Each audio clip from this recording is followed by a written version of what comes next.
Joanne, I have to say it really loud and really clear. I love you. I'm so proud to have had you run in Victoria's Green Party's candidate. We have had a spectacular campaign from coast to coast to coast in this country. Francis Littman's here tonight. So Fran Hunt-Janucci and Cowich and Malahat Langford, Paul Manley, Brenda Sayers, Glenn Sollett. Oh my goodness. That's just Vancouver Island. And then you look down to the North Shore. Claire Martin, Lynn Quarmby, Ken Malamud. Spectacular candidates. And going towards the East Coast, I'm Mary Lou Babineau in Fredericton. I mean, there's been Bruce Heyer, my deputy leader in Thunder Bay Superior North, and of course the extraordinary honor of having Gord Miller, who was for 15 years the environmental commissioner for the province of Ontario, running in Guelph. Spectacular candidates.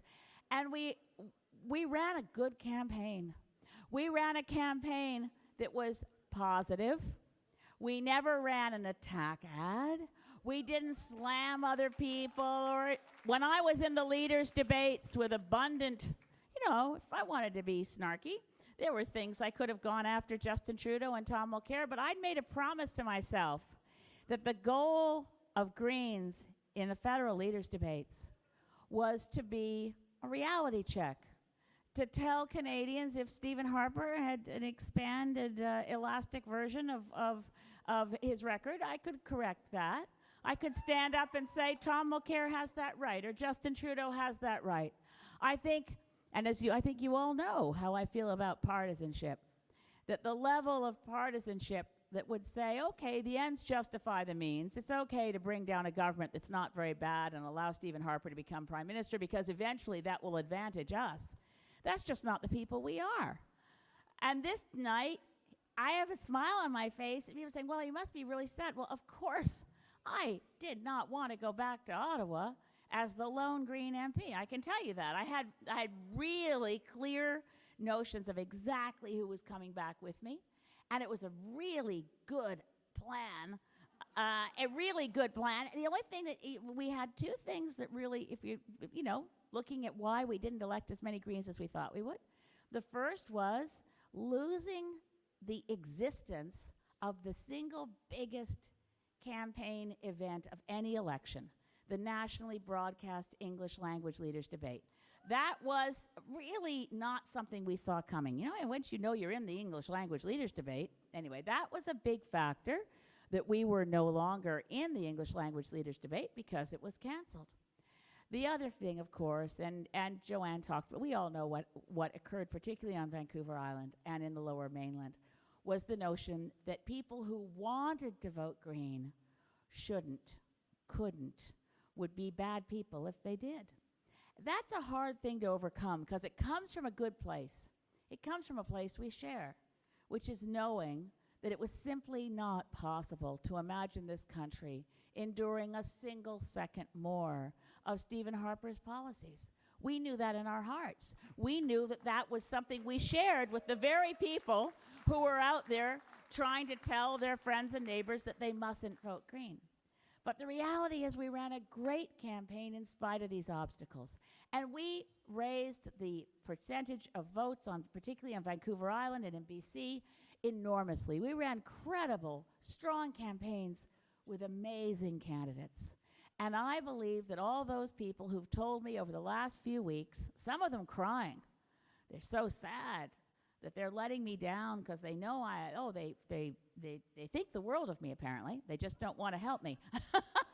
So there are people out there who said, I want to vote Green, but I can't this time. But next time, we will.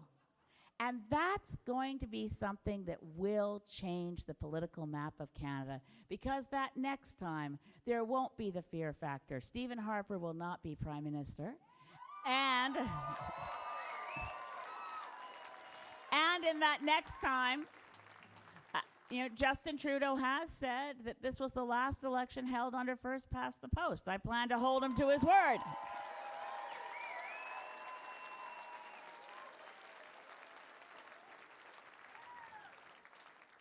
I just can't thank everybody enough who worked so hard on these campaigns. I'm standing here with my family. You know my daughter Kate. You may not know my stepdaughter Nadia, my grandson Misha. All helped me on the campaign and also helped me in life. What can you do? As Joanne said, you know, your family has your back. I also have to thank all the people who worked so hard on my local campaign.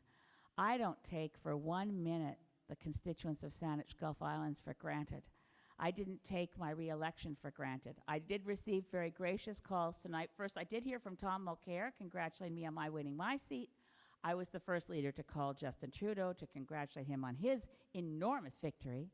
But I also received nice calls from the Robert Boyd, the Conservative candidate in Saanich-Gulf Islands, and from Tim Kaine, the Liberal candidate. It's part of what you do in politics. There's going to be people who win their seats and people who don't, and I didn't take for the re-election in Saanich-Gulf Islands for granted. And I'm enormously grateful to my co-campaign managers, Jocelyn Gifford and Marilyn Redivo, who worked so hard. To Thomas Toiven, my canvassing director. Thomas did an amazing job. All the people in the office, Laura and Mark, and so many people. If I start thanking everyone, I'm bound to leave someone out. But the entire Saanich-Gulf Islands team was extraordinary. But so, too, were Sonia and Stefan and everybody working in the Victoria campaign for Joanne. And Judith and all the great people working in Francis Littman's campaign. We have had a brilliant set of campaigns with fun built into everything we did. And we will go forward from here to continue to build a Green Party that does things differently in politics. I would share one last thought with you before I leave the stage. In 2011, when I gave my victory speech, and everyone might think that was a happier day for me, a big breakthrough, yahoo, right? I stood at this very same podium that my friend Ryan McMillan has made for me. It's a beautiful podium. I stood at this very same podium, struggling not to cry, struggling not to break down, because the news that the rest of Canada knew before our polls had closed was that Stephen Harper had won a false majority. And I knew what that would mean for this country, and I tried to imagine how I could, as one MP, going into a majority Conservative government, make a difference. And I knew we know is sick at heart. Tonight is different. Tonight is different.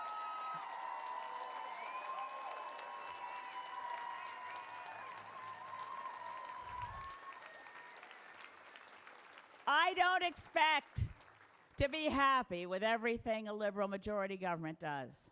But I don't expect them to scare Canadians. I don't expect them to move Canada backwards on climate action. I'm going to have to push awfully hard to get them to move far enough, fast enough. But I will push them hard. I will call them to account publicly. I will work constructively with the other parties in the opposition benches. But more than anything else, I want to have Parliament work respectfully across party lines for the things that really matter to Canadians. And more than any other MP elected tonight on Vancouver Island, I will work to defend our coast against Kinder Morgan expansion.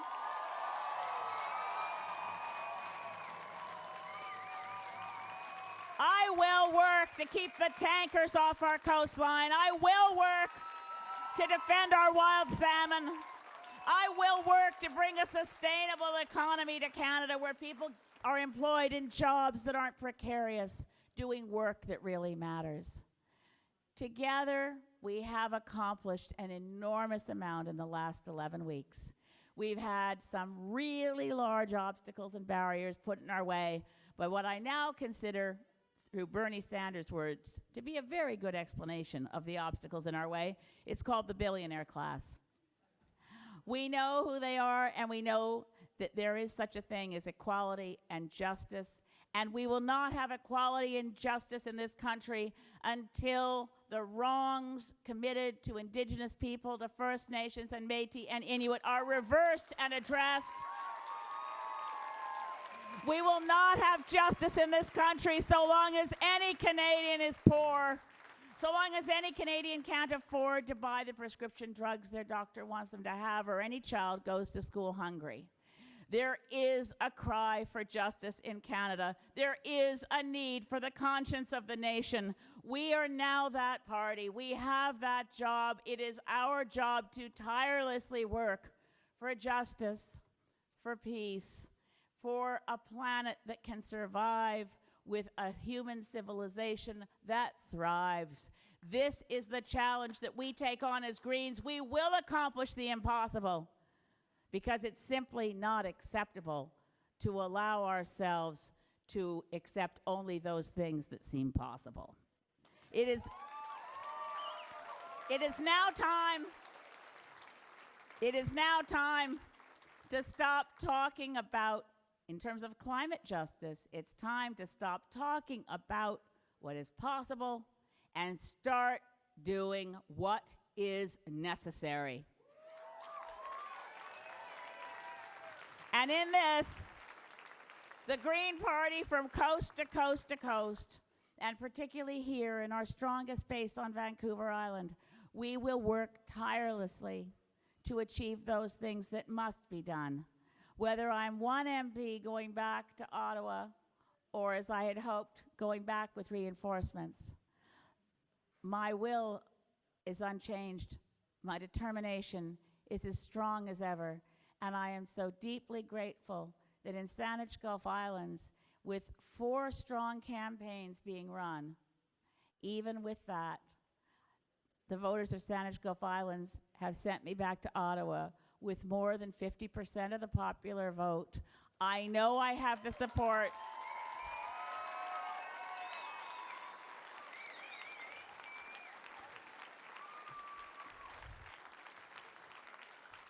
I know I have the support of the people who've employed me for the last 4 years.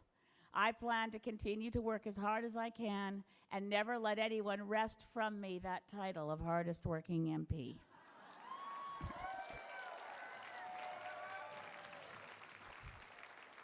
So, let everyone go home with a smile on your face. Wake up tomorrow morning and say, "Oh, happy day, Stephen Harper is gone." Oh, happy day. Thank you all. God bless you. Good night.